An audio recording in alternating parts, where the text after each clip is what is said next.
ಸೋಮಾವತಿ ಹರಿವು ಹೆಚ್ಚಳ ಆಗಿದೆ. ಮನೆ ಹಾಗೂ ಕೃಷಿ ಜಮೀನಿಗೆ ರಸ್ತೆ ಇಲ್ಲದೆ ಪರದಾಡೋ ಹಂಗಾಗಿದೆ. ಕೊಟ್ಟಿಗೆಹಾರ ಹತ್ರ ಹಳ್ಳಕ್ಕೆ ಕಾಲು ಸಂಕ ನಿರ್ಮಾಣ ಮಾಡಿದ್ರು, ಆದರೆ ಈಗ ಅಲ್ಲಿ ಕಾಲು ಸಂಕ ಇಲ್ಲ. ಹಳ್ಳ ದಾಟೋಕ್ಕಾಗದೆ ಕೃಷಿಕರು ಪರದಾಡ್ತಾ ಇದ್ದಾರೆ. ದೃಶ್ಯ ನೋಡ್ತಾ ಇದ್ದೀರಾ, ಅಲ್ಲಿ ಕಾಲು ಸಂಕ ಇದೆ, ಆದರೆ ದಾಟಕ್ಕಾಗಲ್ಲ ಅನ್ನುವಂಥ ಒಂದು ಪರಿಸ್ಥಿತಿ ಮುರಿದು ಬಿದ್ದಿದೆ. ಬಹಳ ಸೂಕ್ಷ್ಮ ಪರಿಸ್ಥಿತಿ ಇದೆ. ಅದನ್ನು ಹಿಡ್ಕೊಂಡು ದಾಟಕ್ಕೆ ಭಯ ಆಗುತ್ತೆ ಹಂಗಿದೆ. ಹಳ್ಳ ಜೋರಾಗಿ ಹರಿತಾ ಇರ್ತಕ್ಕಂಥದ್ದು. ಸೋಮಾವತಿ ನದಿ ಹರಿವು ಉಪನದಿ, ಹೇಮಾವತಿ ನದಿಯ ಉಪನದಿಯ ಒಳಹರಿವು ಜಾಸ್ತಿ ಆಗ್ತಾ ಇದೆ. ಕಾಫಿನಾಡು ಚಿಕ್ಕಮಗಳೂರಿನಲ್ಲಿ ಮಳೆಯ ಅಬ್ಬರ ದಿನೇ ದಿನೇ ಕೂಡ ಹೆಚ್ಚಾಗ್ತಿದ್ದಾರೆ. ಅದರಲ್ಲೂ ಕೂಡ ಅವಾಂತರಗಳು ಹೆಚ್ಚಾಗಿ ಸೃಷ್ಟಿಯಾಗ್ತಿದೆ. ಈಗಾಗಲೇ ಕೊಟ್ಟಿಗೆಹಾರ ಪಟ್ಟಣದಲ್ಲಿ ಸುರೇಶ್ ನಾಯಕ್ ಸೇರಿ ನೂರಾರು ಎಕರೆ ಜಮೀನಿಗೆ ಈಗ ಜಲದಿಗ್ಬಂಧನವಾಗಿದೆ. ಅದು ಸೋಮಾವತಿ ನದಿ, ಅದು ಹೇಮಾವತಿಯ ಉಪನದಿ. ನಾನೀಗ ದೃಶ್ಯಗಳಲ್ಲಿ ಕೂಡ ತೋರಿಸ್ತೇನೆ. ಇದು ಸೋಮಾವತಿ ನದಿ, ಇದು ಹೇಮಾವತಿಗೆ ಹೋಗಿ ಇಲ್ಲಿ ಕೆಲವೇ ದೂರಗಳಲ್ಲಿ ಅದು ಸೇರುತ್ತೆ. ಇದು ಮಳೆಗಾಲದಲ್ಲಿ ಭಾರೀ ಪ್ರಮಾಣದಲ್ಲಿ ಹರಿಯುತ್ತೆ. ಉಳಿದಂತೆ ಇಲ್ಲಿ 2 ರಿಂದ 3 ಅಡಿ ಮಾತ್ರ ಹರಿಯುವಂಥ ಸೋಮಾವತಿ ನದಿ. ಈಗಾಗಲೇ ಅಲ್ಲಿ ಒಂದು ಮನೆ ಕೂಡ ಇದೆ, ಅದು ಸುರೇಶ್ ನಾಯ್ಕ್ ಎಂಬುವರಿಗೆ ಸೇರಿದಂಥ ಮನೆ.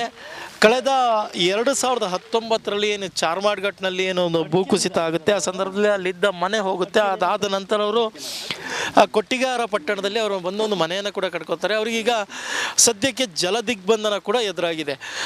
ಮಳೆಗಾಲದಲ್ಲಿ ಅವರು ಹೊರಗೆ ಬರಲಿಕ್ಕೆ ಈಗಾಗಲೇ ಇಲ್ಲಿ ಹರಿತಿರುವಂಥ ಹಳ್ಳವನ್ನು ದಾಟಿ ಬರೋಕ್ಕಾಗೋದಿಲ್ಲ. ಹಾಗಾಗಿ ಅವರೊಂದು ಕಾಲು ಸಂಕವನ್ನು ಕೂಡ ರೆಡಿ ಮಾಡ್ಕೊಂಡಿದ್ದಾರೆ. ಅದು ಅಡಿಕೆ ಮರಗಳನ್ನು ಹಾಕಿ, ನಂತರ ಕೆಲವೊಂದು ಸೌದೆಗಳನ್ನು ಹಾಕಿ ಅವರೇ ಕೂಡ ರೆಡಿ ಮಾಡ್ಕೊಂಡಿರುವಂಥದ್ದು. ಇಲ್ಲಿ ಯಾವುದೇ ರೀತಿ ಗ್ರಾಮ ಪಂಚಾಯತಿ ಅನುದಾನ ಇರ್ಬೋದು, ತಾಲೂಕ್ ಪಂಚಾಯತಿ ಇರ್ಬೋದು, ಸರ್ಕಾರದ ಯಾವುದೇ ಅನುದಾನಗಳನ್ನು ಇಲ್ಲಿ ಕೊಟ್ಟಿಲ್ಲ. ಒಂದು ಪ್ರಮುಖವಾಗಿ ಒಂದು ಮನೆ ಆದರೆ ಮತ್ತೊಂದೆಡೆ ನೂರಾರು ಎಕರೆಯ ಕೃಷಿ ಭೂಮಿಗಳಿದೆ. ಹಾಗಾಗಿ ಯಾರೂ ಕೂಡ ಅಲ್ಲಿ ಕೃಷಿ ಮಾಡ್ತಾಯಿಲ್ಲ. ಒಂದು ಪ್ರಮುಖವಾಗಿ ಅಂದರೆ ಅಲ್ಲಿಗೆ ಹೋಗಲಿಕ್ಕೆ ರಸ್ತೆ ಇಲ್ಲ ಅನ್ನೋಂಥದ್ದು. ಬೇಸಿಗೆ ಸಂದರ್ಭದಲ್ಲಿ ಕೆಲವೊಂದು 4 ವೀಲ್ಗಳು ಇಲ್ಲಿ ದಾಟು ಹೋಗ್ಬೋದು. ಉಳಿದಂತೆ ಯಾವುದೇ ಕಾರಣಕ್ಕೂ ಬೇರೆ ವಾಹನಗಳು ಕೂಡ ಹೋಗೋಕ್ಕಾಗಲ್ಲ. ಇಲ್ಲಿ ಕಾಲು ಸಂಕ ಹೊರತುಪಡಿಸಿದರೆ ಬೇರೇನೂ ಇಲ್ಲ. ಹಾಗಾಗಿ ಇಲ್ಲಿ ನೂರಾರು ಎಕರೆಯ ಕೃಷಿ ಭೂಮಿಗಳನ್ನು ಹಾಳು ಬಿಟ್ಟಿದ್ದಾರೆ. ಒಂದು ಮನೆ ಕೂಡ ಇದೆ. ಅವರು ಅನಿವಾರ್ಯವಾಗಿ ಇಲ್ಲಿ ಇರುವಂಥ ಸ್ಥಿತಿ ನಿರ್ಮಾಣ ಇದೆ. ಖರ್ಚಿನಿಂದ ಒಂದು ಕಾಲು ಸಂಕವನ್ನು ಮಾಡ್ಕೊಂಡಿದ್ದೀವಿ, ಅದರಲ್ಲೇ ಕೂಡ ಓಡಾಡ್ತೀವಿ. ಆದರೆ ಸರ್ಕಾರ ಮಾತ್ರ ಇಲ್ಲಿವರೆಗೂ ಕೂಡ ಯಾವುದೇ ರೀತಿ ಗಮನ ಹರಿಸಿಲ್ಲ. ಶಾಸಕರಿಗೆ ಬಂದಿದ್ದಾರೆ, ಆದರೆ ಶೀಘ್ರವೇ ಒಂದು ನಮಗೆ ಕಾಲು ಸಂಕವನ್ನು ಮಾಡಿಕೊಡಿ ಅನ್ನುವಂಥ ಆಗ್ರಹವನ್ನು ಕೂಡ ಈಗ ಸುರೇಶ್ ನಾಯ್ಕ್ ಕುಟುಂಬ ಮಾಡ್ತಾ ಇರುವಂಥದ್ದು. ಚೇತನ್ ಪದ್ಮಶಾಲಿ, ರಿಪಬ್ಲಿಕ್ ಕನ್ನಡ, ಚಿಕ್ಕಮಗಳೂರು. ಕಾವೇರಿ ನದಿಯಲ್ಲಿ ಒಳಹರಿವು ಹೆಚ್ಚಳ ಆಗಿದೆ. ಅಪಾಯದ ಮಟ್ಟದಲ್ಲಿ ಹರಿತಾ ಇದೆ ಕಾವೇರಿ ನದಿ. ಪ್ರಸಿದ್ಧ ಪ್ರವಾಸಿ ತಾಣ ದುಬಾರೆ ಬಂದ್ ಆಗಿದೆ. ಆನೆ ಶಿಬಿರ ನೋಡೋದಕ್ಕೆ ಬಂದವರಿಗೆ ನಿರಾಸೆ ಉಂಟಾಗ್ತಾ ಇದೆ. ಕುಶಾಲನಗರ ತಾಲೂಕಿನಲ್ಲಿರ್ತಕ್ಕಂಥ ದುಬಾರೆ ಈಗ ಅಲ್ಲಿ ಅಪಾಯದ ಮಟ್ಟ ಮೀರಿ ಕಾವೇರಿ ನದಿ ಹರಿತಾ ಇರೋದ್ರಿಂದ ನದಿ ಕ್ರಾಸ್ ಮಾಡಿ ದುಬಾರೆ ಕಡೆ ಹೋಗೋಕ್ಕೆ ಸಾಧ್ಯ ಆಗ್ತಾ ಇಲ್ಲ. ಇಷ್ಟು ದೊಡ್ಡ ಪ್ರಮಾಣದಲ್ಲಿ ದುಬಾರೆ ಕಾವೇರಿ ನದಿ ಹರಿತಾ ಇದೆ.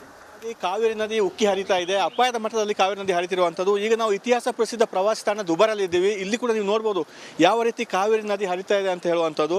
ಅಂದರೆ ಇಲ್ಲಿ ಈಗ ರ್ಯಾಫ್ಟಿಂಗ್ ಇತ್ತು, ಬೋಟಿಂಗ್ ಇತ್ತು, ಎಲ್ಲವನ್ನು ಈಗ ಸದ್ಯಕ್ಕೆ ಸ್ಥಗಿತ ಮಾಡಿದ್ದಾರೆ. ಆ ಕಡೆ ಇತಿಹಾಸ ಪ್ರಸಿದ್ಧ ಆನೆ ಶಿಬಿರ ಇರುವಂಥದ್ದು. ಮತ್ತು ಸಾಕಷ್ಟು ಪ್ರವಾಸಿಗರು ಇಲ್ಲಿಗೆ ಬರ್ತಾರೆ ಆನೆ ಶಿಬಿರಿಗೆ ಹೋಗ್ಲಿಕ್ಕೆ ಅಂತೇಳಿ.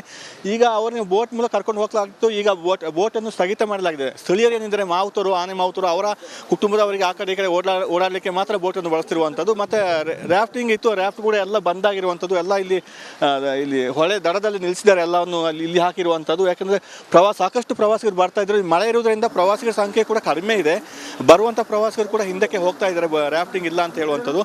ಇದು ಈಗ ನಿನ್ನೆ ನೀರಿನ ಮಟ್ಟ ಕಡಿಮೆ ಇತ್ತು. ಇವತ್ತು ಸುಮಾರು 1-1.5 ಅಡಿಯಷ್ಟು ನೀರು ಕಾವೇರಿ ನದಿಯಲ್ಲಿ ಹೆಚ್ಚಾಗಿರುವಂಥದ್ದು. ಮತ್ತು ಕ್ಷಣಕ್ಕೂ ನೀರು ಏರಿಕೆ ಆಗ್ತಿದೆ. ಯಾಕಂದರೆ ತಲಕಾವೇರಿ ಭಾಗಮಂಡಲ ವ್ಯಾಪ್ತಿಯಲ್ಲಿ ಹೆಚ್ಚು ಮಳೆ ಆಗಿದೆ ನಿನ್ನೆ. ಆ ನೀರೆಲ್ಲ ಈಗ ಈಚೆ ಬರ್ತಾ ಇದೆ, ನೀರು ಹೆಚ್ಚಾಗ್ತಾ ಇದೆ. ಅದರಿಂದ ನೀರು ಕಡಿಮೆ ಆಗೋವರೆಗೂ ರ್ಯಾಫ್ಟಿಂಗ್ ವ್ಯವಸ್ಥೆ ಇರಲ್ಲ. ನೀರು ಕಡಿಮೆ ಆದಮೇಲೆ ಮತ್ತೆ ರ್ಯಾಫ್ಟಿಂಗ್ ಅನ್ನು ಆರಂಭ ಮಾಡ್ತಾರೆ. ಒಟ್ಟಾರೆ ಕೊಡಗು ಜಿಲ್ಲೆಯಾದ್ಯಂತ ಈಗ ಕಾವೇರಿ ನದಿ ಅಪಾಯದ ಮಟ್ಟದಲ್ಲಿ ಹರಿತಾ ಇದೆ. ಕ್ಯಾಮರಾ ಪರ್ಸನ್ ದಿವಾಕರ್ ಜೊತೆ ಅನುಕಾರ್ಯಪ್ಪ, ರಿಪಬ್ಲಿಕ್ ಕನ್ನಡ, ಕೊಡಗು. ಹಾವೇರಿಯಲ್ಲಿ ಮಳೆರಾಯ ಅಬ್ಬರಿಸಿ ಬೊಬ್ಬೆರೆದಿದ್ದಾನೆ. ಮಾದಾಪುರದಲ್ಲಿ ಮನೆಯ ಛಾವಣಿ ಕುಸಿತ ಕಂಡಿದೆ. ಮನೆ ಛಾವಣಿ ಬಿದ್ದು 3 ದುರ್ಮರಣ ಅಪ್ಪಿದಂತಹ ಘಟನೆ. 2 ಮಕ್ಕಳು ಸೇರಿ 3 ಸಾವನ್ನಪ್ಪಿದ್ದಾರೆ. ಮಾದಾಪುರದಲ್ಲಿ ಆಕ್ರಂದನ ಮುಗಿಲು ಮುಟ್ಟಿದೆ.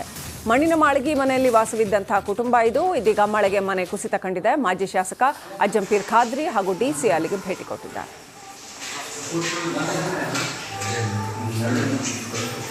ಕಳೆದ 3-4 ದಿನಗಳಿಂದ ಸುರಿಯುತ್ತಿರುವ ರಕ್ಕಸ ಮಳೆಗೆ ಹಾವೇರಿ ಜಿಲ್ಲೆಯ ಸವಣೂರು ತಾಲೂಕಿನ ಮಾದಾಪುರ ಗ್ರಾಮದಲ್ಲಿ ಮನೆಯ ಮೇಲ್ಛಾವಣಿ ಕುಸಿದು 2 ಕಂದಮ್ಮಗಳು ಸೇರಿದಂತೆ ತಾಯಿ ನಿಧನರಾಗಿರುವಂತದ್ದು. ನಾನು ಇವತ್ತು ಅದೇ ಜಾಗದಲ್ಲಿದ್ದೇನೆ. ಇದು ನಾನು ಇವತ್ತದ್ದು ಹಾವೇರಿ ಜಿಲ್ಲೆಯ ಸವಣೂರು ತಾಲೂಕಿನ ಮಾದಾಪುರ ಗ್ರಾಮ ನೋಡ್ತಿರ್ಬೋದು.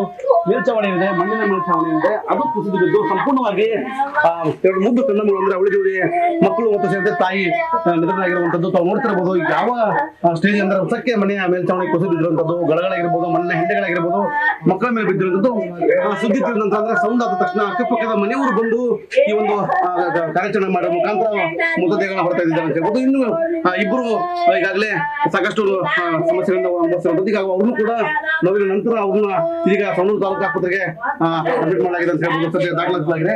ಈಗ ಅವರು ಕೂಡ ಅಲ್ಲಿ ಚಿಕಿತ್ಸೆ ಪಡಿತಾ ಇರುವಂತದ್ದು. ಇನ್ನು ನಾನು ತೋರಿಸ್ತಾ ಹೋಗ್ತೀನಿ ಪಕ್ಕದಲ್ಲಿ ನೋಡ್ತಿರ್ಬೋದು. ಮನೆಯ ಕುಟುಂಬಸ್ಥರ ನೋವಿನ ಆಕ್ರಂದನ ಈಗಾಗಲೇ ಮುಗಿಲು ಮುಟ್ಟಿರುವಂತದ್ದು. ತಾಯಿನ ಮಾತಾಡೋ ಪ್ರಯತ್ನ ಮಾಡ್ತೀನಿ. ಏನಾಯ್ತು ಹೇಗಾಯ್ತು ಅಂತ ಹೇಳಿ.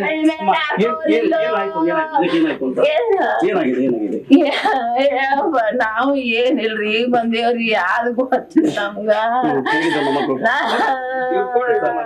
ನೋವಿನ ಆಕ್ರಂದನಲ್ಲಿದ್ದಂತಹ ಮಾತನಾಡಲಿಕ್ಕೆ ಯಾರು ಕೂಡ ತಯಾರಿಲ್ಲ ಅಂತಂದ್ರೆ ಏನಂತಂದ್ರೆ ಸಾಕಷ್ಟು ನೋವಿನಲ್ಲಿ ಈಗ ಕುಟುಂಬ ಸೇರುವಂತದ್ದು.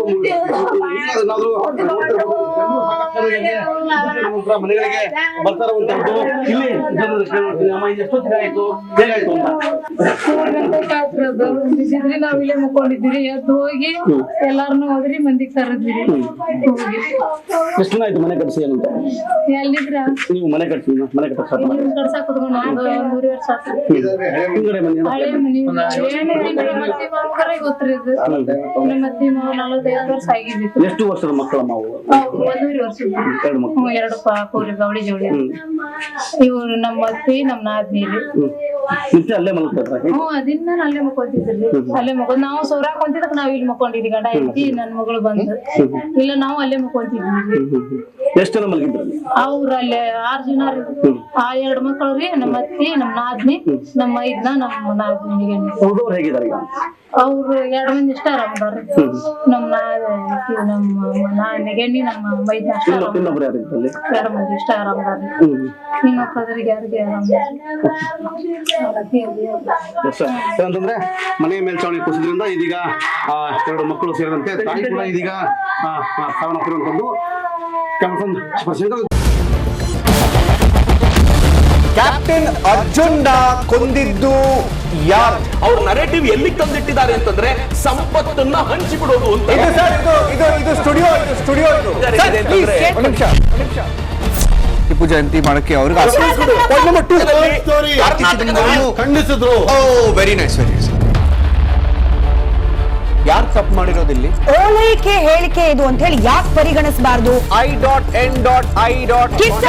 ವೇದಿಕೆ ಇದು ಫೋಟೋ ಡಿಬೇಟ್ ಅಲ್ಲ. ಎಲ್ರಿಗೂ ಒಂದು ಟೈಮ್ ನಿಮ್ಮ ಸಮಯ ಮುಗಿದಿದೆ. ಅವ್ರು ಹೇಳಕ್ಕಿಂತ ಮುಂಚೆನೆ ಹೇಗೆ ಪ್ರತಾಪ್ ಸಿಂಹ ಪಾಸ್ ಕೊಟ್ಟಿದಂತ ಆಗ್ಲಿ ಡಿಕ್ಲೇರ್ ಆಗೋಗಿತ್ತು ಅಂತ ನನಗೊಂದು ಡೌಟ್ ಬಂತು. ಸಾಕು ನಿಲ್ಸಿ. ಕೆಟ್ಟ ಪದ ಬಳಕೆ ಕಾಂಪಿಟೇಷನ್ ಇಟ್ಟಿಲ್ಲ ನಾವಿಲ್ಲಿ.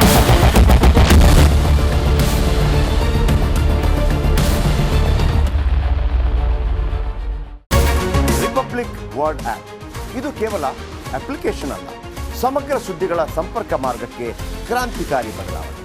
ರಿಪಬ್ಲಿಕ್ ವರ್ಡ್ ಆಪ್ ಕೇವಲ ಸುದ್ದಿ ಅಪ್ಲಿಕೇಶನ್ ಪರಿಚಯಿಸ್ತಾ ಇಲ್ಲ, ಬದಲಾಗಿ ಡಿಜಿಟಲ್ ಸುದ್ದಿ ಬಳಕೆಯ ಹೊಸ ಯುಗಕ್ಕೆ ನಾಂದಿ ಹಾಡ್ತಾ ಇದೆ. ಇದೊಂದು ಬ್ರೇಕಿಂಗ್ ನ್ಯೂಸ್, ಪ್ರಭಾವಶಾಲಿ ಕಾರ್ಯಕ್ರಮಗಳಿಗೆ ಗಟ್ಟಿಯಾದ ನ್ಯೂಸ್. ಇಲ್ಲಿ ಕೇವಲ ತಾಜಾ ಸುದ್ದಿ, ಅದರ ನೇರ ಪ್ರಸಾರ ಮತ್ತು ಚರ್ಚೆಗಳಿಗೆ ಮಾತ್ರ ಅವಕಾಶ. ರಿಪಬ್ಲಿಕ್ ವರ್ಲ್ಡ್ ಆ್ಯಪ್ ಡೌನ್ಲೋಡ್ ಮಾಡಿಕೊಳ್ಳಿ. ಗೂಗಲ್ ಪ್ಲೇ ಸ್ಟೋರ್ ಮತ್ತು ಆಪಲ್ ಆ್ಯಪ್ ಸ್ಟೋರ್ನಲ್ಲಿ ಲಭ್ಯವಿದೆ.